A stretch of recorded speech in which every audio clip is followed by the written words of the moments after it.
प्रधानमंत्रियों और मुख्यमंत्रियों के बीच में चर्चाएं होती हैं, लेकिन क्या सार्वजनिक ऐसे की जाती है? सिर्फ माफी मांगना इनफ नहीं है। एक है प्रचार मंत्री और एक है आत्ममुग्ध प्रधानमंत्री। इससे पहले जब प्रधानमंत्री के साथ केजरीवाल जी की मीटिंग हुई थी, मैं वो दृश्य कभी भूल नहीं सकता हूँ। ऐसे अंगड़ाई ले रहे थे। इसमें अगर राजनीति हो और खास करके ये कॉमेडी नाइट्स में संबित पात्रा चलाया जाए तो 3 चीजें लोग मर रहे हैं, आप कॉमेडी नाइट करना चाहते हैं। What is comedy night? आप कॉमेडी कर रहे हैं। देखिए, कॉमेडी ऑफ एरर्स हो रहा है दिल्ली में। आप देख रहे हैं ये देश है हमारा, अमीश देवगन के साथ। नमस्कार व्यूअर्स, मैं हूं अमीश देवगन। आप देख रहे हैं वीकेंड का सबसे भरोसेमंद कार्यक्रम ये देश है हमारा। इस हफ्ते में ये देश है हमारा में हम बात करेंगे कोरोना की, और खास तौर पर इस हफ्ते में बात करूंगा कोरोना को लेकर जो शुद्ध राजनीति हो रही है उसकी। आखिरकार कोरोना को लेकर बीते हफ्ते प्रधानमंत्री मोदी ने मुख्यमंत्रियों के साथ 10 राज्यों के मुख्यमंत्रियों के साथ बैठक करी, लेकिन उस क्लोज डोर मीटिंग को सार्वजनिक करने का प्रयास हुआ, जिसका आरोप अरविंद केजरीवाल पर है। आखिर यह क्यों हुआ? आज आम आदमी पार्टी और बीजेपी के बीच में इस मुद्दे के ऊपर सीधी टक्कर होगी, यानी सीधी बातचीत करेंगे हम। ये देश है हमारा।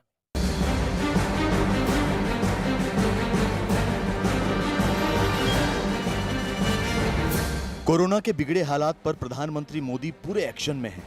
सबसे ज्यादा प्रभावित 10 राज्यों के मुख्यमंत्रियों के साथ पीएम मोदी ने बैठक की, लेकिन इस बैठक में भी एक बड़ी सियासी चाल चली गई, जैसा कि बीजेपी आरोप लगा रही है। इस इंटरनल मीटिंग में जब केजरीवाल ऑक्सीजन को लेकर अपनी बात कह रहे थे, तब दिल्ली के मुख्यमंत्री कार्यालय ने मीटिंग का लाइव प्रसारण कर दिया। प्रधानमंत्री मोदी ने इस पर आपत्ति भी जताई।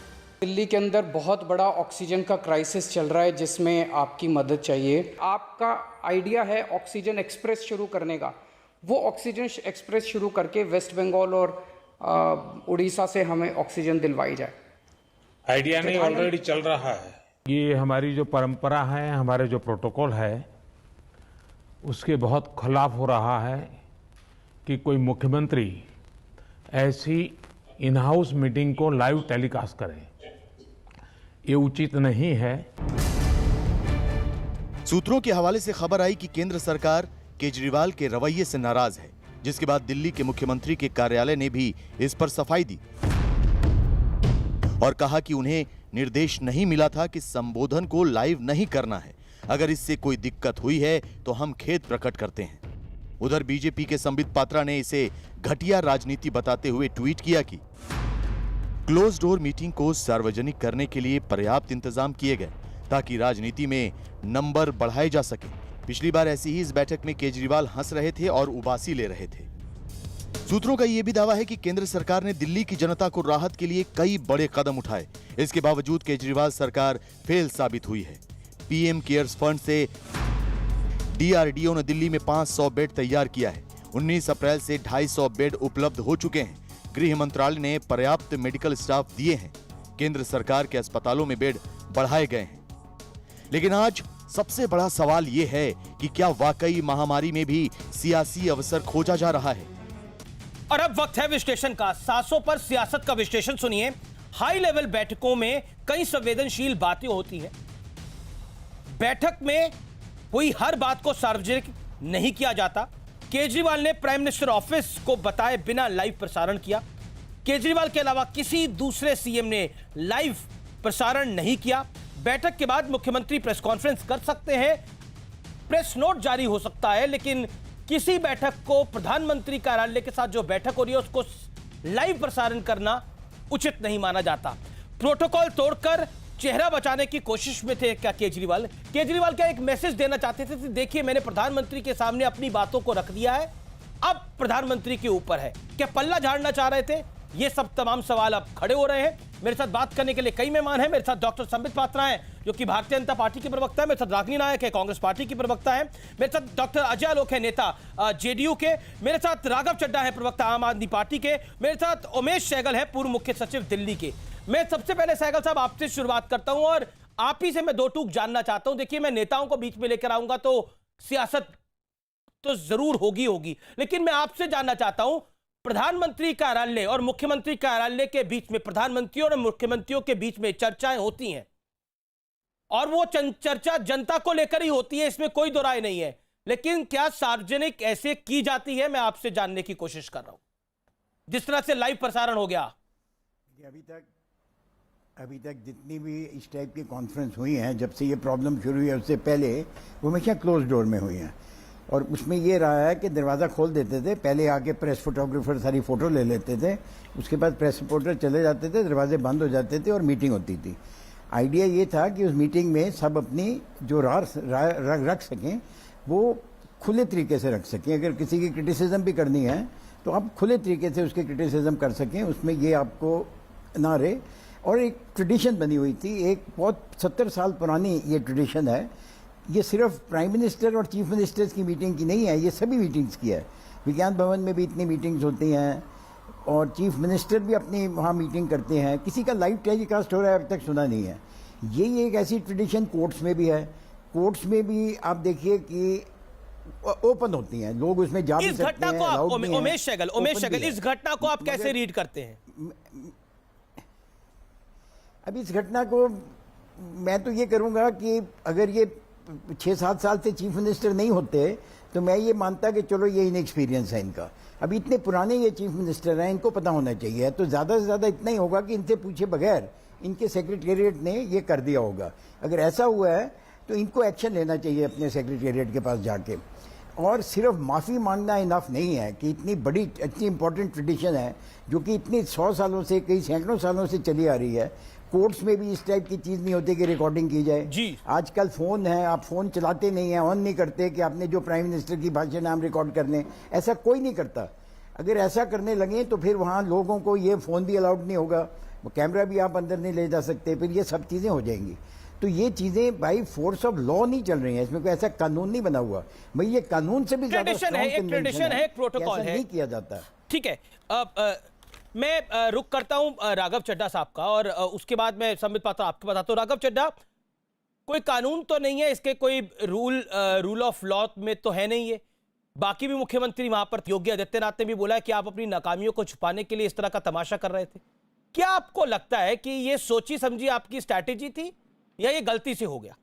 अमीश भाई, आप एक बहुत अच्छे पत्रकार हैं और हमेशा ही बड़ी सकारात्मक बहस करते हैं। और आज मैं आपसे बस अनुरोध कर सकता हूं, इससे ज्यादा तो कुछ नहीं कर सकता, कि बहस का असली मुद्दा है ऑक्सीजन सप्लाई और कहां-कहां ऑक्सीजन सप्लाई को दुरुस्त करने में कमियां हैं, उन कमियों को दूर कैसे करें, ना कि मीटिंग में क्या हुआ, मीटिंग की बात बाहर किस माध्यम से आई, छत्तीसगढ़ सीएम की बात को एएनआई ने ट्वीट किया, योगी आदित्यनाथ के भाषण को किसी फलाने चैनल ने दिखाया या अरविंद केजरीवाल जी की लाइव फीड एएनआई ने दिखाई, ये विषय नहीं है। लेकिन आपने सवाल पूछा, मैं जवाब दूंगा, जवाब से भागूंगा नहीं। पहली चीज, इस प्रकार का कोई, ध्यान से सुनिएगा, पहली चीज, इस प्रकार का कोई लिखित या मौखिक प्रोटोकॉल या आदेश कभी भी प्रधानमंत्री जी की किसी भी मुख्यमंत्रियों की बैठक में नहीं दिया गया। नंबर 2, माननीय प्रधानमंत्री जी खुद हमेशा मुख्यमंत्रियों की इस बैठक के अंत में जो अपनी बात रखते हैं उसका लाइव प्रसारण एएनआई के माध्यम से हर चैनल को दिया जाता है। बल्कि आपके चैनल पे मैंने कई बार देखा है प्रधानमंत्री जी का भाषण, तो ये तो प्रधानमंत्री जी के दिखाए हुए नक्शे कदम है। तीसरी चीज, अगर आप अरविंद केजरीवाल जी का भाषण सुने और अपने दिल पे हाथ रख के बताना अमीश जी, क्या उसमें आपको रत्ती भर राजनीति लगी? एक मुख्यमंत्री अपनी 2 करोड़ की आबादी वाले प्रदेश के लिए झोली फैलाकर अपने देश के प्रधानमंत्री, बड़े भाई और छोटा भाई एक बड़े भाई से मदद मांग रहा है और कह रहा है कि मुझे ऑक्सीजन दे दो, मेरे अस्पतालों में ऑक्सीजन खत्म हो रही है, लोग मरने की कगार पर आ गए हैं, अन्य राज्य ऑक्सीजन सप्लाई रोक रहे हैं, आपके एक फोन से ऑक्सीजन की सप्लाई आ जाएगी। मेरा चौथा पॉइंट, जी राघव, आप चौथा पॉइंट बोलिए। प्रोटोकॉल इस समय अमीश भाई सबसे बड़ा प्रोटोकॉल है राजधर्म। राजधर्म से ज्यादा बड़ा कोई प्रोटोकॉल नहीं है। इन बेफजूल की बातों में मत फंसिएगा भाजपा के प्रोपेगेंडा में कि ये प्रोटोकॉल वो प्रोटोकॉल। और आखिरी चीज मैं ये बात आपको बता दूं, पारदर्शी तरीके से अपने राज्य की जनता के सामने बात रखना ही राज्य धर्म है। हर मुख्यमंत्री को यह करना चाहिए। बिल्कुल सही बात आप कह रहे हैं कि पारदर्शी तरीके से जनता की बात को रखना। राघव जी मैं बिल्कुल आपको मौका दे रहा हूं, लेकिन आप कह रहे हैं, आपकी बातों से सुन के लग रहा है कि जो कुछ किया गया वो सोच समझ के किया गया, आप लोग चाहते थे ऐसा हो। मैं तो खेद व्यक्त कर रहा हूं अमीश भाई। पर ये मैं तो खेद कह रहा हूं, व्यक्त अगर करने का किसी तरीका को- क्या है? और आपको क्या लगता है वहां पे जो देखिए, बाकी 10 मुख्यमंत्री थे, चाहे उद्धव ठाकरे नहीं, थे, चाहे वहां पर बाकी कांग्रेस सुनिए, शासित राज्यों के मुख्यमंत्री सुनिए, वहां सुनिए, बैठक में बैठे थे, सुनिए, क्या वो अपने राज्यों के लिए प्रतिबद्ध सुनिए। नहीं है? क्या योगी आदित्यनाथ अपने राज्य के लिए प्रतिबद्ध नहीं है? अरे भाई, पॉइंट इस समय अमीश ये है, भाई, पॉइंट इस अमीश समय भाई। ये है। और आप कह रहे हैं कि अगर बैठक सार्वजनिक हो भी गई तो इसमें कोई तकलीफ नहीं है। अमीश भाई, बिल्कुल कोई तकलीफ नहीं है। दो आप दिन- मुझे बताइए, इससे पहले कोविड को लेकर मुख्यमंत्री अरविंद केजरीवाल ने कितनी बैठकें करी और जो उन्होंने सार्वजनिक करी, मैं बता जो वो रहा हूं, लाइव बता कर रहे थे रहा हूं। बैठकें, बहुत जिसके सिंपल, अंदर बड़ा उनका सिंपल। चीफ सेक्रेटरी बैठा था, जहां पे वो बैठा था। सिंपल है। तो ये मैं बताता सवाल हूं। खड़ा होगा। देखिए, मैं जवाब दे देता हूं। बिल्कुल जवाब दे दीजिए। देता हूं। देखिए, इस समय आप ये बात कैसे बाहर आई, प्रेस कॉन्फ्रेंस करी कि प्रेस रिलीज दी कि वीडियो बाहर आ गया, अगर ये आपके लिए सबसे बड़ा विषय है तो मुझे बड़ा दुख होता है, क्योंकि सबसे बड़ा विषय इस समय ऑक्सीजन सप्लाई होना चाहिए अमीश भाई, और आप ये जिम्मेदार व्यक्ति हैं, जिम्मेदार एंकर हैं, आप ये बात समझते हैं। दूसरी चीज, मैं आपको एक चीज ये बता दूं, जब देश के प्रधानमंत्री जी इसी मुख्यमंत्री की बैठक में हर बार अपने भाषण को लाइव करते हैं, हर चैनल पे दिखाया जाता है, तब तो ठीक है हम सब राघव, तारीफ आपने करके अपनी बात देखते को हैं। रखा, अब मैं दूसरी संबित चीज, पात्रा को सुन लेके लो, आ रहा हूं। सुन लो, मेरी बात खत्म करने दो। एक नहीं, मिनट, आपने आप ही लगातार बोल रहे हैं। देखिए, 10 सेकंड, बोलिए 10 बोलिए, आप सेकंड बोल ले लीजिए, लीजिए। 10 सेकंड और ले लीजिए। ज्यादा नहीं मांग रहा आपसे, 10 सेकंड मांग जी, रहा हूं जी, अमीश बोलिए। भाई। दूसरी चीज, अगर आज दिल्ली के मुख्यमंत्री पारदर्शी तरीके से प्रधानमंत्री जी के सामने क्या बात रखते हैं, अगर वो दिल्ली की जनता के सामने आती है, तो इसमें बुराई क्या है? कौन सी नेशनल सीक्रेट या कौन सी गोपनीय बात पे चर्चा हो रही थी? नेशनल सीक्रेट पे नहीं, नेशनल कैलेमिटी पे, नेशनल आपदा पे चर्चा हो रही थी, और उस आपदा का हल ढूंढ रहे थे सब लोग मिलके। प्रधानमंत्री जी हर बार अपने भाषण को लाइव करते हैं, इसी बैठक की भाषण को। तो क्या प्रधानमंत्री जी उस समय अपनी छवि चमकाते हैं? क्या प्रधानमंत्री जी उस समय राजनीति करते हैं? मुझे लगता है उस समय प्रधानमंत्री जी 135 करोड़ हिंदुस्तानियों को ढांढस बताते हैं। ठीक है राघव, आपने 10 सेकंड मांगे थे, 30 सेकंड ले लिए मुझसे। अब मुझे संबित पात्रा, देखिए अब संबित पात्रा को भी सुनने दीजिए। संबित पात्रा, वो कह रहे थे, वो ढांढस बता रहे थे, वो दिल्ली की जनता के लिए साफ गोई से बात कर रहे थे। बड़ा मुद्दा ऑक्सीजन है, बात लीक हुई ये मुद्दा नहीं है, ये नेशनल सीक्रेट नहीं है, ये नेशनल क्लैमिटी है। चलिए अमीश भाई, मैंने बड़े ध्यान से सुना सबको। अब मैं 3 पॉइंट्स रखता हूं। नंबर 1, बिल्कुल सही बात है, ढांढस बधाना चाहिए, मुख्यमंत्री का काम भी है ढांढस बधाना, वो तो कर ही रहे हैं। 700 करोड़ रुपए खर्च तो किए हैं एडवर्टाइजमेंट में ढांढस बधाने के लिए। सुबह ऑन करिए टीवी पे तो आते हैं, दोपहर को भी आते हैं, शाम को भी आते हैं, कोई आपत्ति नहीं है, उनका कर्तव्य है।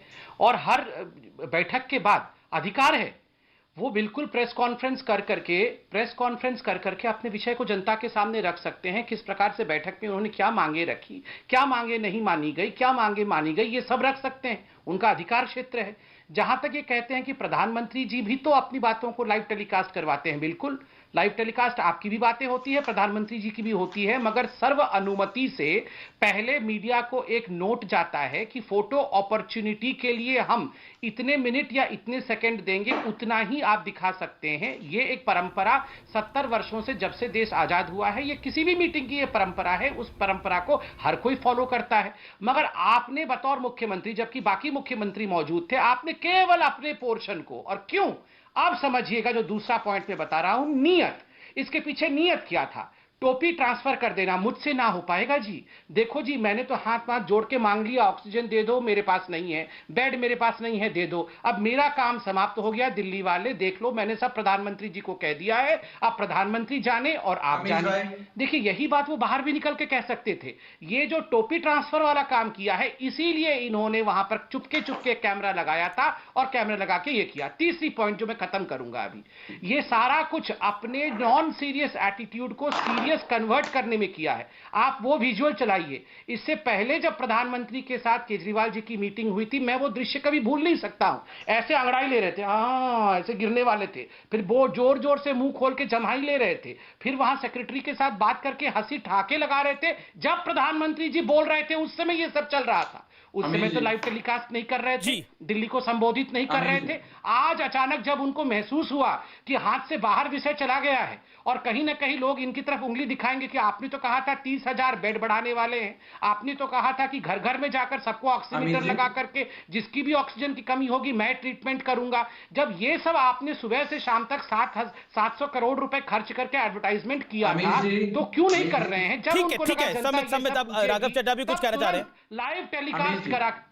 जी, मैं जी। 10 सेकंड और ले लूं। राघव ठीक है। चड्ढा जी ने भी मेरे से 10 सेकंड लिया था। आप 10 सेकंड और ले लीजिए। नहीं, आप मैं 10 बहुत सेकंड समय ले उनसे ही लिया। मांग रहा हूं। उनने मुझसे 10 सेकंड मांगा था, मैं भी 10 सेकंड अमीश- लेता हूं मांग के। अमीश जी, मुझे- धन्यवाद।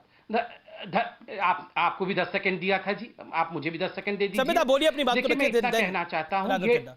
हाँ मैं बोल रहा हूं। देखिए, ये अगर प्रथम दृष्टया देखा जाए तो लगता है कि ये किस बात पे हम तू मैं कर रहे हैं। ये क्या हो गया अगर 2 मिनट का कोई मीटिंग के बीच में कुछ दिखा दिया जाए। मगर आप सोचिए तो ये कितना सीरियस विषय है। मैं अब रेस्पॉन्सिबल नहीं हूं, मैं सारी रेस्पॉन्सिबिलिटी ट्रांसफर कर रहा हूं। जी मोदी जी तो कर रहे हैं, मगर आप बताइए, आपको भी तो मुख्यमंत्री चुना गया था, आप क्या कर रहे हैं? आपने कहा था 30,000 बेड ऐड कर दूंगा, एक बेड ऐड किया क्या? एक बेड ऐड किया? ठीक है। क्यों? सब ये सवाल आज अमीश जनता भाई, पूछ रही जी है। जी अमीश भाई, समित, आपने अपनी अमीश बात को भाई, रखा। देखिए- राघव चड्ढा, आपने उमेश देखिए, सहगल मैं- साहब को भी सुना, उन्होंने बोला कि सिर्फ माफी से काम नहीं चलेगा, इसमें मुख्यमंत्री कार्यालय में सस्पेंशन तक होनी चाहिए। अभी उमेश सहगल साहब ने बोला, जो कि एक अनुभवी ब्यूरोक्रेट है।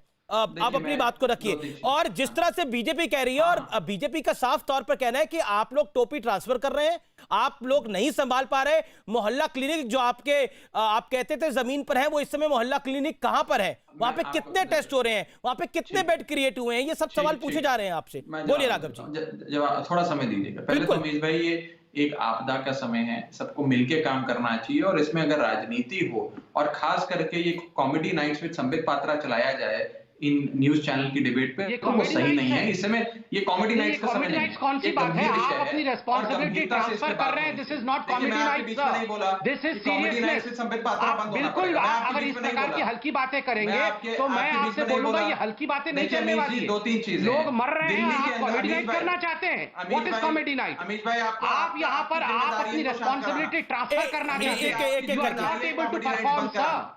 ठीक है, संबित आप कॉमेडी कर रहे हैं। देखिए, इनके पास कॉमेडी चले ऑफ जाइए। एरर्स हो रहा है दिल्ली में। आप इनके पास आप चले बंद जाइए, करिए। इसके बाद आप पहले तो हमारा कह रहे थे, जवाब आप दीजिए। ठीक नहीं, है। आप बंद करिए, आप बंद करिए इस प्रकार की अच्छा, बातें जी, मैं करना। संबित, देखिए, मेरा निवेदन है, मेरे 2 मेहमान और हैं। है कि आप कॉमेडी नाइट्स कह रहे हैं। देखिए, मैं निवेदन कर रहा हूं आप लोगों से। हकीकत नहीं है कि संबित, अरविंद केजरीवाल संबित। पहली मीटिंग में सो रहे थे। आपको देखिए, visual पहले- दिखाई ठीक है, दे। संबित, आपने अपनी बात को रखा। संबित, आपने अपनी बात को रखा। संबित, अरविंद केजरीवाल जम्हाई ले रहे थे। संबित, आपने अपनी बात को रखा। ले रहे थे। Sambit Patra, Sambit Patra, hear me out. Sambit Patra, आपने अपनी बात को रखा। अरविंद केजरीवाल की। संबित जी, कॉमेडी नाइट्स बंद करनी पड़ेंगी। सुनिए, नहीं, देखिए, आप भी राघव चड्ढा बार-बार कॉमेडी नाइट्स मत बोलिए। अरविंद केजरीवाल ने जम्हाई ली थी कि नहीं, आप दिखाइए। दोनों के पास कुछ कहने अरविंद के लिए केजरीवाल है। ने जम्हाई ली थी कि नहीं, आप दिखाइए। अच्छा, एक second, all audios down, all audios down, all audios down. Raghav Chadha, आप अपनी बात को रखिए। देन संबित पात्रा, मैं आपको मौका दूंगा। रागिनी जी और अजय आलोक, मैं आप दोनों के पास आ रहा हूं क्विकली। देखिए, गंभीर, ये मजाक का विषय नहीं है, जोक्स क्रैक करने का, कॉमेडी करने का समय नहीं है। सीरियस बात होनी चाहिए। और सीरियसनेस से अगर बात करें तो ये आप जानते हैं, आप दिल्ली में रहे हैं, आप जानते हैं कि 50 ऑक्सीजन बेड से 18,000 ऑक्सीजन बेड पे दिल्ली को लाने वाले शख्स का नाम अरविंद केजरीवाल है। दिल्ली में 1 लाख से अधिक रोजाना कोविड के टेस्ट होते हैं, जिसमें 75% आरटीपीसीआर टेस्ट होते हैं। 32 कॉन्टैक्ट्स की ट्रेसिंग होती है। केंद्र सरकार द्वारा दिए गए हर मापदंड का पालन हो रहा है। आप जानते हैं, मैं जानता हूं, मैं उस विषय में नहीं जा रहा, पर मैं ये चीज कहना चाहता हूं, ये जो मीटिंग की बात बार बार हो रही है, अभी संबित जी ने कहा कि सर्वसम्मति से प्रधानमंत्री जी का भाषण दिखाया जाता है। एक भी मुख्यमंत्री से क्या सहमति ली जाती है प्रधानमंत्री जी के भाषण को लाइव करने से पहले? और जिस वीडियो का कथाकथित उदाहरण देकर ये आरोप लगा रहे हैं कि मुख्यमंत्री अरविंद केजरीवाल जी आराम कर रहे थे जब प्रधानमंत्री जी भाषण दे रहे थे, वो भी मुख्यमंत्रियों की बैठक थी। वो वीडियो खुद प्रधानमंत्री कार्यालय ने लाइव कराया एएनआई पे, तो उसमें तो इनको नहीं नजर आता है। आज बिना राजनीति करे, झोली फैलाकर 2 करोड़ के राज्य की आबादी वाले मुख्यमंत्री अगर अभी अपने ही देश के लोकप्रिय प्रधानमंत्री से झोली फैलाकर ऑक्सीजन की मांग करें, सांस की मांग करें, तो इनको आग लगती है। दूसरी चीज, केंद्र सरकार से सवाल क्यों नहीं पूछा जाएगा? केंद्र सरकार से इसलिए सवाल पूछा जाएगा अमीश भाई, क्योंकि ऑक्सीजन का राज्यों में वितरण केंद्र सरकार की जिम्मेदारी है। बिल्कुल, आपकी बात सही है। केंद्र सरकार से सवाल पूछिए, और आप केंद्र सरकार से सवाल पूछे और केंद्र सरकार से मदद मांगे, केंद्र सरकार आपकी मदद करे, ये बिल्कुल जायज है। लेकिन सियासत कर रहा है इसके ऊपर। देखिए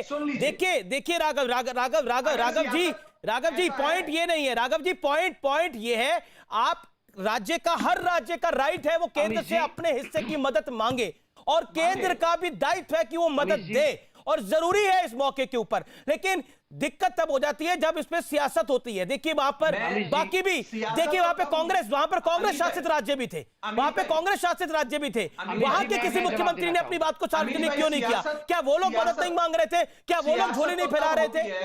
अमीश भाई, सियासत तो तब हो अगर मैं संबित भाई पे आरोप लगाऊं कि देश के प्रधानमंत्री और गृह मंत्री बंगाल में 10-10 लाख लोगों की जनसभा को संबोधित कर रहे थे, जब 2 लाख लोग रोज भारत देश में संक्रमित हो रहे थे और हजारों लोग रोज। ठीक है, मैं संबित का जवाब लेता हूं, देन रागनी नायक है नजर लोग। Okay Sambit, response to this.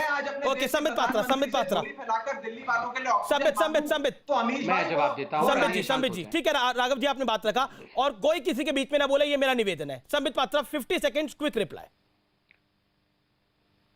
Amish ji, अभी आम आदमी पार्टी के प्रवक्ता ने कहा कि ऑक्सीजन सप्लाई करना तो केवल केंद्र का काम है, इनके हाथ में तो ऑक्सीजन का काम ही नहीं है। साथ ही साथ उन्होंने उसी श्वास में कहा कि अरविंद केजरीवाल उस शख्स का नाम है जिसने एक बेड से 18,000 ऑक्सीजन बेड दिल्ली में बना दिया। कैसे बना दिया? ऑक्सीजन कहां से ले आए आप बताइए? मतलब मोदी जी ने ही ऑक्सीजन दिया ना, केंद्र ने ही ऑक्सीजन दिया जो 18,000। मतलब आप टीवी में एडवर्टाइजमेंट करके कहें कि अरविंद केजरीवाल ने 18,000 ऑक्सीजन बेड बना दिया, जब बना दे तो उसकी क्रेडिट आप ले ले और बाकी बाद में कहे कि ऑक्सीजन हमारे पास नहीं है, ये तो मोदी जी देंगे तभी हम बना पाएंगे। ये मीठा मीठा गपगप और कड़वा कड़वा थू थू कैसे हो जाएगा? नंबर 1। नंबर 2, इन्होंने कहा कि ऑक्सीजन सप्लाई करना बिल्कुल ठीक बात है, हमारा काम है, इनका अधिकार है। हमने 480 मेट्रिक टन इनका कोटा बढ़ाया है, जिसके कारण अरविंद केजरीवाल जी ने कल धन्यवाद दिया। मैं न्यूज 18 इतना बड़ा चैनल है, मैं आपसे रिक्वेस्ट करता हूं अगर इस शो के बीच में आप इस छोटी सी मेरी रिक्वेस्ट को मान सके, आज से 6 दिन पहले के अरविंद केजरीवाल जी के प्रेस कॉन्फ्रेंस को निकालिए, जिसमें कि जब पत्रकारों ने उनसे पूछा तो अरविंद केजरीवाल जी बाकायदा कह रहे हैं कि कोई ऑक्सीजन की कमी नहीं है और किसी प्रकार का कोई बेड की कमी नहीं है, रेमडेसिविर की कमी नहीं है, सब कुछ पर्याप्त मात्रा में दिल्ली के पास है। 6 दिन पहले सब कुछ ठीक था, उसके 2 दिन बाद उन्होंने ट्वीट कर दिया कि 3 घंटे का ही ऑक्सीजन शेष है, उसके बाद खेल समाप्त हो जाने वाला है, सब कुछ खत्म हो जाएगा। बताइए, एक मुख्यमंत्री जो एंटीसिपेट भी नहीं कर सकते हैं कि अपने राज्य की परिस्थिति 2 दिन के अंदर क्या होने वाली है, केवल और केवल सुबह से शाम तक 700 करोड़ रुपए खर्च करके एडवर्टाइजमेंट में व्यस्त है। जो मीटिंग में किया है प्रधानमंत्री के, वो केवल उनके प्रचार के भूख को दर्शाता है। वो केवल और केवल अपने प्रचार के लिए। और देखिए, किसी बाकी मुख्यमंत्री किसी ने किया इस प्रकार का काम? किसी ने नहीं। जबकि ऐसा नहीं है कि बाकी मुख्यमंत्री अपने राज्यों के लिए दायित्ववान नहीं है, सबका अपने अपने राज्यों के लिए दायित्व है और सब निर्वहन कर रहे हैं। मैं राघव आपको मौका दूंगा, मुझे रागनी नायक को लाने दीजिए। मुझे पता है आप बोलना चाह रहे हैं, आप हाथ भी खड़ा कर रहे हैं, लेकिन मुझे रागनी नायक को लाने दीजिए। रागनी मैं आपके पास आता हूं। देखिए रागनी, हम सबको पता है परिस्थिति क्या है, एक महामारी है, एक महासंकट है। ऐसा नहीं है ये संकट दिल्ली में है तो महाराष्ट्र में नहीं है, ये महाराष्ट्र में भी उतना ही विकराल है जितना दिल्ली में विकराल है, ये छत्तीसगढ़ में उतना विकराल है जितना ये गुजरात में विकराल है। लेकिन उसके बीच में politics of this level, what is your view Ragini ji? Amish ji, सबसे बड़ा दुर्भाग्य यह है कि आज आपके चैनल पर जिस तरीके की तू मैं और एक की लकीर मिटा के अपनी लकीर को ऊंचा करने की होड़ दिखाई दी, वही कुछ हुआ पीएम सीएम की मीटिंग के बाद, जिससे देश की जनता को बहुत ज्यादा अपेक्षा थी। देश की जनता चाहती थी कि इस आपदा में कोई निराकरण निकल कर आए, कोई समाधान निकल कर आए, लेकिन समाधान तो छोड़िए, सुझाव तो छोड़िए, केवल सियासत ही सियासत निकल कर आई। आपने देश की परिस्थिति की बात की तो मुझे कहना पड़ेगा कि चिरागों के बदले चिता जल रही है, नया है जमाना, नई रोशनी है। तो देखिए, जो न्यू इंडिया बनाया गया है मोदी जी के राज में, उसमें विश्व गुरु हम बन गए हैं कोरोना में। और इसीलिए शायद क्योंकि ऑक्सीजन की बहुत कमी है, दवाइयों की, वैक्सीन की कमी है, लॉकडाउन पे कोई स्ट्रैटेजी नहीं है, जो कि सुप्रीम कोर्ट ने अभी 1-2 दिन पहले ही कहा और एक राष्ट्रीय पॉलिसी बनाने के लिए मोदी जी को बोला है। तो असल में हम चाहते थे, देश की जनता चाहती थी कि मोदी जी इस विषय पर कुछ बोलें और ये बताएं और वो बात सार्वजनिक भी की जाए कि क्या हो रहा है ऑक्सीजन, वैक्सीन, दवाई और लॉकडाउन के संबंध में, क्या एक राष्ट्रीय नीति की तरफ हम बढ़ रहे हैं।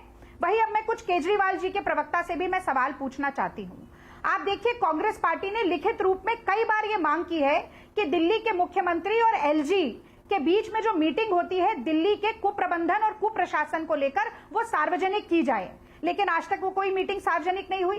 क्या ऑक्सीजन का हाल है? एक आरटीआई हुई थी, दिल्ली एनएसयूआई के अध्यक्ष अक्षय लाकड़ा ने की थी, जिसमें यह बताया गया कि 2015 से लेकर 2019 तक 40,000 अस्पताल में नए बेड लगाने का इन्होंने वादा किया था, ये केवल 394 बेड लगा पाए। उसी आरटीआई में ये भी पता चला कि मोहल्ला क्लिनिक जो है उसमें दवाइयों का वितरण नहीं। आज दिल्ली की जनता चाहती थी कि मुख्यमंत्री ये बोलते, हाथ जोड़ के असहाय होने के दिखने के बजाय ये बताते कि कितने आरटीपीसीआर टेस्ट हो रहे हैं दिल्ली के मोहल्ला क्लिनिक में, ये बताते कितनी रेमडेसिविर बटी है दिल्ली के मोहल्ला क्लिनिक से, ये बताते कि दिल्ली ने कितने नए ऑक्सीजन प्लांट लगाए हैं। लेकिन ये कुछ बताया नहीं गया। और मुझे बड़ा दुख है अमीश जी कि हुआ क्या, एक है प्रचार मंत्री, जो एक मुख्यमंत्री ऐसे हैं जो कि 556 करोड़ रुपया प्रचार में खर्चते हैं एक साल में, और एक है आत्ममुग्ध प्रधानमंत्री, और दोनों केवल इस बात में लगे थे कि कौन किसको अपने से 19 साबित कर दे।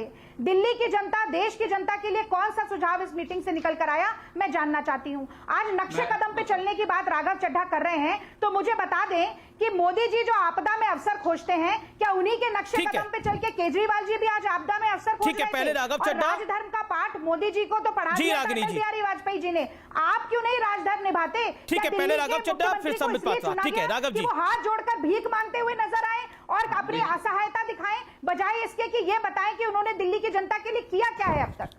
मैं राघव चड्ढा दो बातों पर आपका ध्यान लेके आना चाहता हूं। बैठक के अंदर दो चीजें ऐसी हुई कि सीएम द्वारा कहा गया कि एयरलिफ्ट करानी चाहिए, जबकि एयरलिफ्ट हो रही है, प्रधानमंत्री ने भी इसका जवाब दिया। उसके बाद कोविड माफ करिए ऑक्सीजन एक्सप्रेस चले, जो प्रधानमंत्री ने बोला वो चल रही है और ऑक्सीजन पहुंचा रही है। यानी केंद्र जो काम कर रहे हैं, जो कि सार्वजनिक तौर पे मीडिया में भी आ रहे हैं, उसकी जानकारी सीएम पे नहीं थी, ये भी बीजेपी आरोप लगा रही है।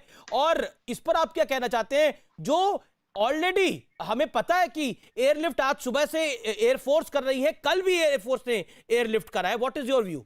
यानी शुक्रवार को भी करा है और गुरुवार को भी किया है। देखिए, दो तीन चीजें। पहली बात है कि मुख्यमंत्री जी ने एयरलिफ्ट की बात नहीं करी थी, एक्सप्रेस की बात करी थी, और ये कहा था कि वो दिल्ली तक भी आए। अन्य राज्यों में जरूर जा रही है ट्रेन के माध्यम से, लेकिन रेल के माध्यम से दिल्ली तक भी ऑक्सीजन आए, क्योंकि जो दिल्ली का कोटा 378 मेट्रिक टन से बढ़ाकर 480 मेट्रिक टन ऑक्सीजन का किया गया है, लगभग 100 मेट्रिक टन बढ़ाया गया है अमीश भाई। ये 100 मेट्रिक टन उड़ीसा और पश्चिम बंगाल के इलाकों से आएगा। उड़ीसा और पश्चिम बंगाल के जो शहर जहां से वो आएगा, वो यहाँ से 1500, 1700, 2000 किलोमीटर की दूरी पर है। अगर ट्रक से आएगा तो कई घंटे लग जाएंगे। इसीलिए ट्रेन की गुहार लगाई मुख्यमंत्री जी ने, और बिल्कुल फैक्चुअली स्टडी कर बात रखी। आप भाजपा की प्रोपेगेंडा पर मैं ज्यादा इसमें कुछ विषय में पढ़ के अपना समय बर्बाद नहीं करूंगा। मैं आपको दो तीन चीजें बता देता हूं। पहली चीज तो ये है कि जहां तक नहीं, पर ऑक्सीजन एक्सप्रेस में केजरीवाल जी बोले थे, नहीं बोले थे? नहीं, ऑक्सीजन एक्सप्रेस पे बोले थे, एयरलिफ्ट पे नहीं बोले थे। हाँ, तो ऑक्सीजन एक्सप्रेस भी चल रही है कि नहीं चल रही है, और कब से चल रही है? दिल्ली तक नहीं आ रही है, दिल्ली तक नहीं आ रही है। समस्या यह है कि वो दिल्ली तक नहीं आ रही है, अन्य राज्यों में जरूर जा रही है। उड़ीसा की ट्रेन के माध्यम से कर्नाटक में जा रही है, कर्नाटक से एक राज्य से लेकर नीचे तमिलनाडु तक जा रही है, लेकिन दिल्ली तक नहीं आ रही है। हमारा अनुरोध यह था कि दिल्ली तक लाया जाए। देखिए, गंभीर बहस उस समय होगी जब हम मुख्य विषय पर आए, इधर उधर की गंदी राजनीति छोड़ दें। अगर आज एक प्रदेश के मुख्यमंत्री अपने प्रदेश की जनता की सांसों की रक्षा करने के लिए, उनके लिए ऑक्सीजन को हासिल करने के लिए प्रधानमंत्री के सामने हाथ जोड़ें, गिड़गिड़ाएं, झोली फैलाएं, तो उससे कोई बड़ा छोटा नहीं हो जाता। अगर हम दिल्ली वालों के लिए हमें हाथ जोड़ने पड़ेंगे तो हम हाथ जोड़ेंगे। अगर दिल्ली वालों के लिए हमें झोली रागनी नायक इस पर रिस्पॉन्ड करना चाह रही है। रागनी नायक इस पर रिस्पॉन्ड करना चाह रही है। रागनी नायक, हाथ जोड़ने से छोटे नहीं हो जाते अरविंद केजरीवाल। रागनी नायक, क्विक रिप्लाई। एक सेकंड राघव, रागनी बोलना चाह रही हैं, 40 सेकंड उनको मौका दीजिए। देखिए, मैं आपको मौका दे रहा हूं राघव। नहीं, देखिए, हर बार देखिए अरविंद केजरीवाल जी का आप जरा थोड़ा सा ट्रैक रिकॉर्ड देखिए। हर बार गलती करके कह दे कि मुझे माफ कर दीजिए, मैं हाथ जोड़ता हूं, एक बार माफी मिल सकती है, 2 बार माफी मिल सकती है, लेकिन आप लगातार अगर दिल्ली की जनता के साथ विश्वासघात करेंगे, दिल्ली की जनता की आंखों में धूल झोंकने का काम करेंगे, तो आपको हर बार माफी नहीं मिलेगी। मैं ये कहती हूँ, अच्छा है, ठीक है, आपने हाथ जोड़ा और कहा कि ऑक्सीजन दे दीजिए, ऑक्सीजन भिजवा दीजिए। दिल्ली की सरकार ने ऑक्सीजन, 1 मिनट, ऑक्सीजन प्लांट नए लगाने के लिए क्या किया? 40,000 आप अस्पताल के जो बेड बढ़ाने वाले थे वो आपने क्यों नहीं बढ़ाए? वो सारी सुविधा जो मोहल्ला क्लिनिक से देने का वादा किया था वो आपने क्यों नहीं किया? और मुझे ये बताइए कि ये नौबत दिल्ली की क्यों आ गई? आप एंटिसिपेट नहीं कर पाए कि किस तरीके से आपको सब चीजें अचानक होती हुई लग रही हैं? आप कह रहे थे कि दिल्ली में कॉन्टैक्ट ट्रेसिंग दुनिया में सबसे अच्छी है, उसके बावजूद आज दिल्ली की पॉजिटिविटी रेट 36% हो गई है। तो आप अगर ये कहना चाहते हैं कि रागिनी, लेट राघव चड्ढा रिप्लाई, कोई स्वीकार नहीं करेगा, और ये साझी जिम्मेदारी के लक्षण आपके भी नजर नहीं आते अगर मोदी जी के नजर नहीं आते हैं तो? ऐसा है अमीश भाई, आज दिल्ली की स्वास्थ्य व्यवस्था अच्छी है, इतनी अच्छी है कि पड़ोसी राज्य के लोग भी और पड़ोसी राज्यों के नेतागण भी जब अपना या अपने परिवार वालों का इलाज कराना होता है तो दिल्ली के अस्पतालों पे, केजरीवाल सरकार के अस्पतालों पे विश्वास रखते हैं। तो दिल्ली का मॉडल कितना अच्छा है, स्वास्थ्य मॉडल, इसकी चर्चा 5 साल से कर रहे हैं और इसके बारे में खुद देश के प्रधानमंत्री ने कई बैठकों में दिल्ली के कोरोना से लड़ाई लड़ने के मॉडल की तारीफ करी थी। अपने राज्यों के, अपने भाजपा के मुख्यमंत्रियों को सीख दी थी कि दिल्ली के मॉडल से कुछ सीखो। नंबर 1।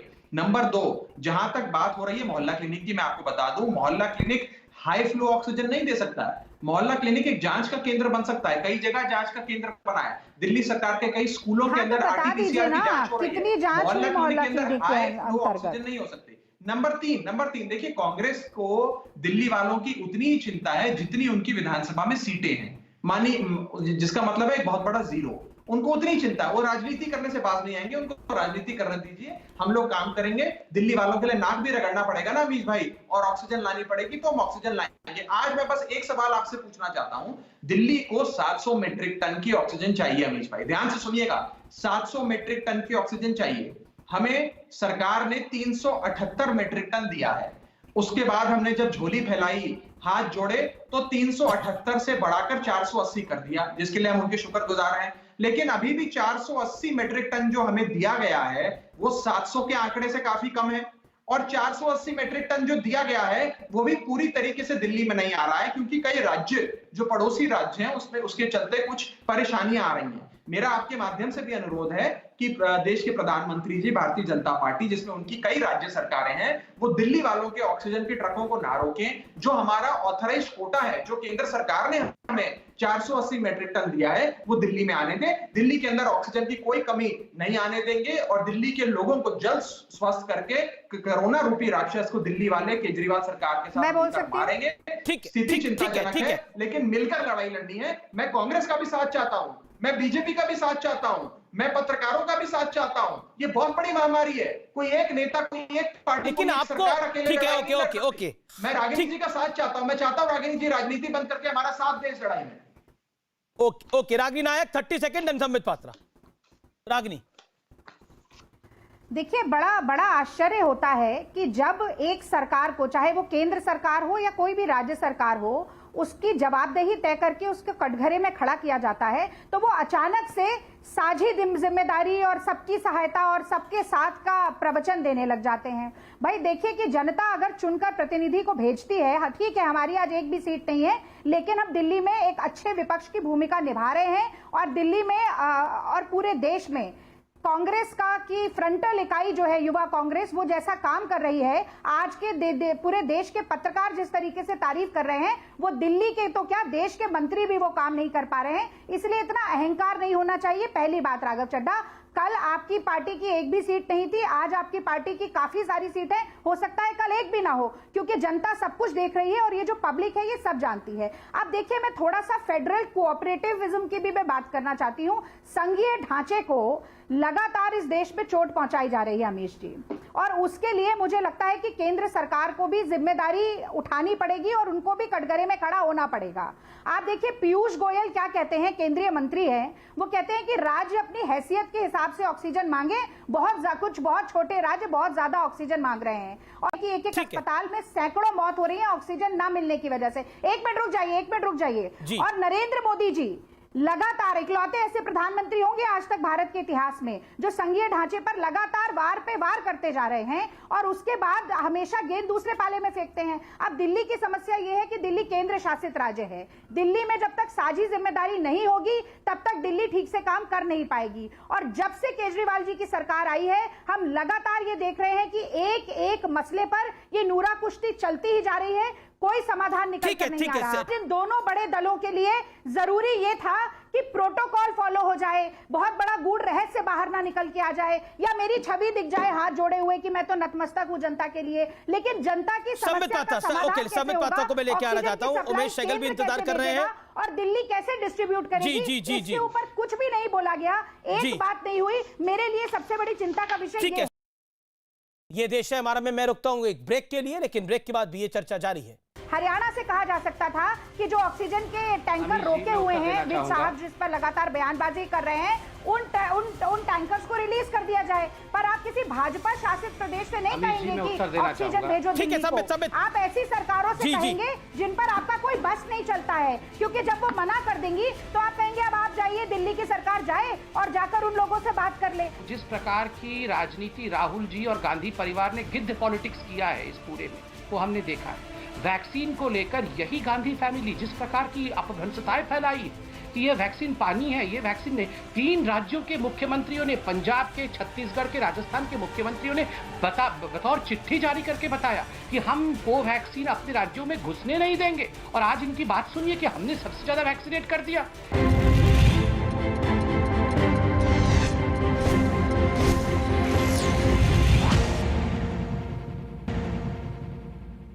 संबित पात्रा, देखिए यहाँ पर फेडरल स्ट्रक्चर की बात हुई, यहां पर हुआ कि कुल मिलाकर पॉलिटिक्स भारतीय जनता पार्टी खेल रही है और फेडरल स्ट्रक्चर को बीजेपी फॉलो नहीं कर रही।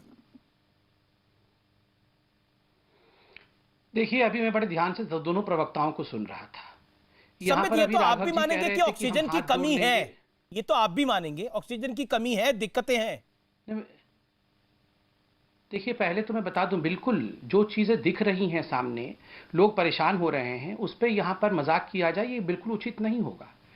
मगर जब 3 दिन पहले कहा गया था कि केवल 2 घंटे का ऑक्सीजन है, उसके बाद सब कुछ समाप्त हो जाएगा, कैसा पैनिक का सिचुएशन हुआ। मगर केंद्र सरकार ने ऑक्सीजन भेजा, कोटा जो है दिल्ली का बढ़ाया, आज भी निरंतर ग्रीन कॉरिडोर के माध्यम से प्रोडक्शन बढ़ा करके, एयरलिफ्टिंग करा करके, ऑक्सीजन एक्सप्रेस चला करके, ये तमाम चीजों को केंद्र सरकार पूरी कर रही है। और यहां पर ये जो कहा जा रहा है हम हाथ जोड़ते हैं जी, हम झोली फैला देंगे, ये इस प्रकार के डायलॉग से नहीं चलता है अमीश भाई, ये डायलॉग बाजी है। मुझे बहुत तकलीफ हो रही है कहने में, मगर ये जो 20 बार कहा गया हम झोली फैला देंगे, आप झोली मत फैलाइए, आप अपना काम करिए। आपका अधिकार, आपको नहीं रोका जाएगा आपको अधिकार देने से, आपका अधिकार मिलेगा। भगवान के लिए अपना काम करिए, 24 घंटे एडवर्टाइजमेंट और प्रचार करने में व्यस्त मत रहिए, नंबर 1। नंबर 2, आपने कहा मोदी जी, अमित शाह जी, बाकी तो बंगाल के चुनाव में थे। अरे ममता जी भी बंगाल के चुनाव कर रही थी, मगर आप तो यहां किसानों को समर्थन कर रहे थे। आज भी किसान यहां पर रोड में मौजूद हैं। याद करिए आइनॉक्स ने पहले दिन कहा कि हमें 100 किलोमीटर अधिक घूम के आना पड़ रहा है। यही ऑक्सीजन डिलीवरी और जल्दी होगी अगर किसान सिंघू बॉर्डर, टिकरी बॉर्डर इत्यादि बॉर्डर ब्लॉक ना करे, यह भी विषय है।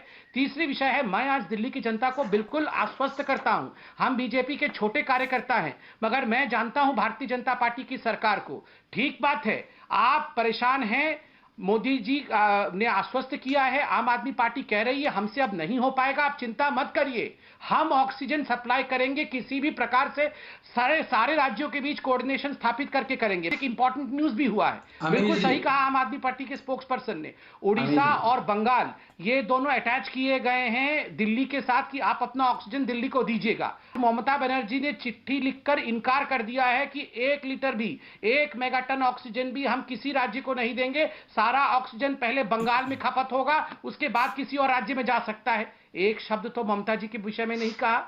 यहां पर अटैक आप हरियाणा को कर रहे हैं, यहां आप अटैक उत्तर प्रदेश को कर रहे हैं, मगर ममता जी को लेकर आप पूरी तरह से चुप है। मैं यहां जनता के भला के लिए कि केंद्र सरकार ने क्या किया है दिल्ली के लिए, ये बहुत पॉजिटिव विषय है, ये जानना चाहिए जनता को।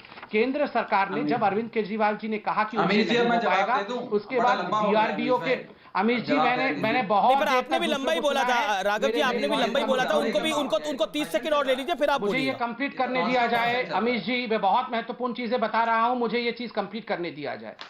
देखिए, जब अरविंद जी ने कहा कि मुझसे ना हो पाएगा, उसके बाद केंद्र सरकार ने यथाशीघ्र डीआरडीओ के 500 बेड वाला सरदार वल्लभ भाई पटेल जो फैसिलिटी है वो निर्माण कराया। 250 बेड्स इसमें से ऑक्सीजनेटेड बेड ये अभी कार्यरत हैं। मंगलवार से आप देखिएगा बाकी 250 बेड भी कार्यरत हो जाएंगे। अरविंद केजरीवाल जी के सरेंडर के पश्चात तुरंत मेडिकल फेटर्निटी और paramedical staff ministry of home affair द्वारा भेजे गए हैं इन 500 बेडेड हॉस्पिटल के लिए।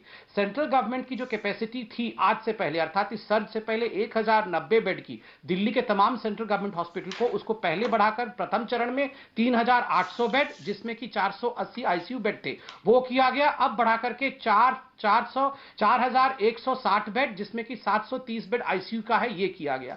दिल्ली के ऑक्सीजन को 378 से बढ़ाकर 480 मेट्रिक टन किया गया। अंत में मैं कहना चाहूंगा, रागिनी जी ने गलत कहा कि पीयूष गोयल जी ने कहा कि छोटे राज्य कम ऑक्सीजन इस्तेमाल करें। बिल्कुल नहीं। पीयूष जी ने एक शब्द इस्तेमाल किया था, रैशनलाइजेशन, जो कि तमाम राज्यों के मुख्यमंत्रियों ने और हेल्थ मिनिस्टर ने इस शब्द का इस्तेमाल किया है, rationalisation of oxygen. Rationalisation of oxygen Maharashtra के मुख्यमंत्री भी बोल रहे हैं कि we have to rationally use our oxygen. वहां के हेल्थ मिनिस्टर भी कह रहे हैं रैशनलाइजेशन ऑफ ऑक्सीजन। तो इस प्रकार की झूठी बातें आपने अपनी बात को रख लिया, वो कम इस्तेमाल करे, ऐसा पीयूष जी ने कतई नहीं कहा। ठीक है रागिनी, मैं राघव आपके पास आ रहा हूं। रागिनी कुछ कहना चाह रही है, फिर मैं आप ही के पास आता हूं। रागिनी नायक, देखिए, मुझे लगता है अगर रैशनलाइजेशन की बात होगी तो संबित पात्रा जी को अपना पूरा वक्तव्य आज जो आपके चैनल पे दिया है उसे रैशनलाइज करना पड़ेगा। देखिए, तुलसीदास जी ने एक बात कही है, मुखिया मुख सो चाहिए, खान पान सब एक, पाले पोसे सकल अंग तुलसी सहित विवेक। यानी कि जो नेता है ना देश का, वो ऐसा होना चाहिए कि उसके नेतृत्व में हर राज्य की समान रूप से सेवा हो सके, हर राज्य समान रूप से आगे बढ़ सके। सबसे ज्यादा रैशनलाइज तो करिए आप उस नारे को, सबका साथ सबका विकास, क्योंकि ये आपकी ही रणनीति ऐसी रही है कि गुजरात की जनसंख्या महाराष्ट्र से आधी है, पर जितनी वैक्सीन आप गुजरात को दिए उतनी ही वैक्सीन आप महाराष्ट्र को दिए, क्योंकि आप ये दिखाना, क्योंकि फितरत ही ऐसी है। अब आप चाहते तो हरियाणा से ये कहा जा सकता था, बीच में मत बोलिए, हरियाणा से कहा जा सकता था कि जो ऑक्सीजन के टैंकर रोके हुए हैं, विज साहब जिस पर लगातार बयानबाजी कर रहे हैं, उन टैंकर्स को रिलीज कर दिया जाए। पर आप किसी भाजपा शासित प्रदेश से नहीं कहेंगे कि ऑक्सीजन भेजो दिल्ली को। आप ऐसी सरकारों से कहेंगे जिन पर आपका कोई बस नहीं चलता है, क्योंकि जब वो मना कर देंगी तो आप कहेंगे अब आप जाइए, दिल्ली की सरकार जाए और जाकर उन लोगों से बात कर ले। तो आपकी नियत में ही खोट है। जब पूरे देश में डिजास्टर मैनेजमेंट एक्ट लगा है तो देश को कोरोना से बचाने की पहली समय जवाब इंपॉर्टेंट पॉइंट है। आपने दिल्ली की सरकार को फंसा दिया है, मतलब लेकिन रागिनी आप भी मान रही हैं कि बंगाल की सरकार, बंगाल में जो मौजूदा मुख्यमंत्री है वो चीज वो नहीं करेंगी जो आवश्यकता है, और महाराष्ट्र की सरकार भी वो चीज नहीं करेगी जो आवश्यकता है। आप ये मान रही है बात को रागिनी? 1 सेकंड संबित। महाराष्ट्र ने देश में सबसे ज्यादा लोगों को वैक्सीनेट किया है अभी तक, सबसे ज्यादा फ्रंटलाइन वर्कर्स को, सबसे ज्यादा हेल्थ वर्कर्स को। आप पूछिए, आपके बिहार के प्रवक्ता अभी तक आए नहीं, बिहार में कितने लोगों को वैक्सीनेट कर पाए? 50 लाख से ज्यादा आंकड़ा नहीं पहुंचा। ठीक है, संबित जवाब में बोलकर आए संबित जवाब राघव चड्ढा, वैक्सीन का दाम। देखिए ठीक है रागिनी आपने बोल लिया, आपका इंतजार करा, राघव भी इंतजार करे, संबित भी इंतजार करे। ओके रागिनी जी मेरा निवेदन स्वीकार कर लीजिए। के रूप में उभर कर आए हैं। जी संबित जी। अमीश जी, इन्होंने कहा कि नेता हो तो राहुल गांधी जैसा हो, जो सबको समान दृष्टि से देखता हो। आप बताइए, सबसे ज्यादा आलोचना करने का काम, सबसे ज्यादा भारत वर्ष को नीचा दिखाने का काम। अमीश जी, मैं तो बीच में नहीं, आप चुप करिए, बीच में मत बोलिए, चुप हो जाइए, बीच में मत बोलिए। अमीश जी आप देखिए, अमीश जी मैं तो इनके बीच में नहीं बोलता हूं, कृपया करके। Thank you. देखिए, इन्होंने कहा नेता हो तो राहुल गांधी जैसा हो। जिस प्रकार की राजनीति राहुल जी और गांधी परिवार ने गिद्ध पॉलिटिक्स किया है इस पूरे में, वो हमने देखा है। वैक्सीन को लेकर यही गांधी फैमिली जिस प्रकार की अपभ्रंशताएं फैलाई है कि ये वैक्सीन पानी है, ये वैक्सीन नहीं। 3 राज्यों के मुख्यमंत्रियों ने, पंजाब के, छत्तीसगढ़ के, राजस्थान के मुख्यमंत्रियों ने बतौर चिट्ठी जारी करके बताया कि हम कोवैक्सीन अपने राज्यों में घुसने नहीं देंगे। और आज इनकी बात सुनिए कि हमने सबसे ज्यादा वैक्सीनेट कर दिया। इनके जिस प्रकार का इर्रेस्पॉन्सिबल बिहेवियर रहा आज नहीं, महाराष्ट्र में भी तो इसी प्रकार की बातें हुई। महाराष्ट्र में क्या क्या बातें नहीं हुई वैक्सीन को लेकर। महाराष्ट्र में जिस प्रकार से वैक्सीन हेजिटेंसी को लेकर पहले बढ़ावा एमवीए की, और वहां तो वसूली चल रहा था जी, वहां तो ये सारे लोग वसूली करने में लगे हुए थे। ये आपको क्या लगता है कोरोना बचाने में लगे हुए थे? उस समय 100 करोड़ रुपए प्रति माह कैसे कमाया जाए, ये पूरा का पूरा गांधी परिवार से लेकर एमवीए की सरकार उसी में लगी हुई थी। अगर ये वसूली का आधा रकम भी खर्च करते कोरोना के इंफ्रास्ट्रक्चर पर, तो आज महाराष्ट्र 40 से 50% कॉन्ट्रीब्यूट नहीं कर रहा होता कोरोना के लिए। बेचारे महाराष्ट्र की जनता को जिस प्रकार से इन्होंने कोरोना के धू-धू जलते हुए आग में धकेल दिया है, इनको तो राजनीति करनी ही नहीं चाहिए। ये राजनीति करने निकले हैं। और जहां तक ये आम आदमी पार्टी का सवाल है, अभी आम आदमी पार्टी वाले कह रहे थे कि देखिए अरविंद केजरीवाल तो कितने बड़े हैं, इतने सारे बेड बना दिया है, इतना रिसोर्सेज उन्होंने कर दिया। देखिए जब इनकी मौका होता है तब ये कहते हैं कि अरविंद केजरीवाल जी कुछ नहीं कर सकते, सारा कुछ केंद्र सरकार करेगी, तभी अरविंद केजरीवाल जी कर सकते हैं। और जब इनको लगता है कि हाथ से जो है पूरा मुद्दा छूट गया है, तब कहते हैं अच्छा अब हम कुछ भी नहीं कर सकते। ये बड़ी अजीब बात है। मतलब जब समय ठीक हो तब सारा क्रेडिट अरविंद केजरीवाल का, और जब समय खराब हो सारा ठीकरा लेके मोदी जी के ऊपर। ओके राघव चड्ढा, किस प्रकार से चल सकता है? राघव चड्ढा को मैं लेके आना चाहता हूं। राघव चड्ढा बोलिए, आप अपनी बात को रखिए। मैं राघवी आपको मौका दूंगा। राघव चड्ढा और मौका दीजिए संबित जी को। ऐसा लग रहा है कि केवल संबित जी बोल रहे हैं चैनल पे और तो कोई बोल नहीं रहा। नहीं राघव जी, आपको भी मौका मिल रहा है, आप भी अपनी बात को रखिए। नहीं, आप संबित जी को लाइव बुलाकर उनके साथ 1 to 1 करिए। फिर हमें क्यों बुलाते हैं जब हमें नहीं बुलवाना आपने? तो उनसे लाइव 1 to 1 इंटरव्यू करिए उनका, उन्हीं को बुलवाइए। इतनी देर से हम इंतजार कर रहे हैं, वो लगातार। नहीं, रागिनी नायक बोल रही थी, फिर संबित बोल रहे थे, फिर रागिनी नायक बोल रही थी। आप अपनी बात को रखिए ना राघव जी। पहले मन बना लीजिए कि आपको बुलवाना किसको है अमीश भाई को। आप सोच के बताइए किसको बुलाना। मैंने तो आपको आपसे बात करनी है, आपसे चर्चा करनी है, तभी तो आपको बुलाया है। आप ही बोले शुरुआत में, तो आप ही बोले राघव जी, इतना नाराज क्यों हो रहे हैं? रखिए अपनी बात को। चैनल या संबित पात्रा की पार्टी के प्रवक्ता की बयानबाजी का चैनल मत बनाइए। हम लोगों को बुलाते हैं तो हमें भी बोलने दीजिए। पहली चीज यह है कि इस देश के अंदर डिजास्टर मैनेजमेंट एक्ट लागू है, जिसके तहत केंद्र सरकार के पास सारी शक्तियों का केंद्रीयकरण हो गया है। जो ये बारी बारी बोला जाता है राज्य सरकारें सरेंडर हो गई हैं प्रधानमंत्री के सामने, अरे सरेंडर नहीं होगी तो क्या होंगी? कोई भी निर्णय लेने की शक्ति आज किसी राज्य सरकार के पास नहीं है, क्योंकि डिजास्टर मैनेजमेंट कानून इस देश में लागू है, जिसके तहत वैक्सीन कहां जाएगी, कितनी बनेगी, कितनी एक्सपोर्ट होगी, ये केंद्र सरकार डिसाइड करती है। कंटेनमेंट जोन की क्या नीति होगी, ये केंद्र सरकार डिसाइड करती है। रेमडेसिविर किस राज्य को कितनी मिलेगी, ये केंद्र सरकार डिसाइड करती है। ऑक्सीजन लेकिन कंटेनमेंट जोन की रिस्पॉन्सिबिलिटी तो अब राज्य सरकारों की डाल दी गई है, उसकी नीति बनाने की। कंटेनमेंट जोन जमीन पे जाके बनाने की राज्य सरकार की जिम्मेदारी है, लेकिन उसकी क्या ढांचा और नीति होगी वो राज्य सरकार डिसाइड नहीं करती है, वो केंद्र सरकार डिसाइड करती है। जरा मेरी बात सुन लीजिए। जैसे आपने संबित जी को नहीं रोका, मुझे पूरा विश्वास है मुझे भी नहीं रोका। नहीं, आपको कोई रोक नहीं, आप अपनी बात को रखिए। अब सुनिए, जब ये सारी भूमिका बना रहे हैं, केंद्र सरकार में लीन है, जब केंद्र सरकार ये ऑल पावरफुल है, तो अगर राज्य सरकार और मुख्यमंत्री अपने प्रधानमंत्री की ओर नहीं देखेंगे, उनकी ओर झोली नहीं फैलाएंगे, तो किसकी ओर फैलाएंगे? अगर देश के यशस्वी प्रधानमंत्री जिनको इतने लोग वोट देते हैं, अगर वो कोरोना मैनेजमेंट, चुनावी मैनेजमेंट करेंगे, रैलियों में मास्क नहीं पहनेंगे, लेकिन कैमरे के सामने वर्चुअल मीटिंग में मास्क पहनेंगे, तो लोग सवाल नहीं खड़ा करेंगे क्या आज ये सवाल नहीं खड़ा होता कि अगर 6.5 करोड़ वैक्सीन जो इन लोगों ने एक्सपोर्ट कर बचाने वाली सुरक्षा कवच दिल्ली वालों को पहना देते तो दिल्ली में एक भी मौत नहीं होती? क्यों एक्सपोर्ट करी? ऑक्सीजन की कमी आज की जो बात हो रही है, 9,224 मीट्रिक टन अमीश भाई हिंदुस्तान ने एक्सपोर्ट कर दिया ऑक्सीजन। प्रधानमंत्री के ऊपर आक्षेप लगे हैं, मुझे उत्तर देना है। इस महामारी के साल में ऑक्सीजन बचाकर देश के हर कोने में पहुंचानी चाहिए। इंडस्ट्रियल ऑक्सीजन को आप कह रहे हैं कि ऑक्सीजन एक्सपोर्ट उत्तर देना चाहूंगा। यहाँ झूठ और फेक न्यूज फैलाया जा रहा है, ये गलत है, मुझे बोलने दीजिए, मेरे को मत रोकिए। बोलिए, आप 15 सेकंड अपनी बात को और रखिए। बात होती है, अगर राजनीति की बात होती है तो हम भी ये बोलेंगे कि केंद्र सरकार ने कितने बेड बनाए हैं दिल्ली में, एमसीडी के अस्पतालों ने कितने बेड लगाए दिल्ली में, सारी जिम्मेदारी अरविंद केजरीवाल निभाते हैं, और उस अरविंद केजरीवाल को अब शक्तिहीन करने में लगे हैं, उस अरविंद केजरीवाल की शक्तियां छीनने में लगे हैं। एक लौता मुख्यमंत्री जो पारदर्शी तरीके से रोज अपनी जनता को ठीक है। फिलहाल ये देश है हमारा में इतना ही। आप देखते रहिए न्यूज 18। लेकिन लाख टके की बात यही है कि सियासत के मौके और भी आएंगे, लेकिन लोगों की सांसें, श्वास बेहद आवश्यक है। नमस्कार।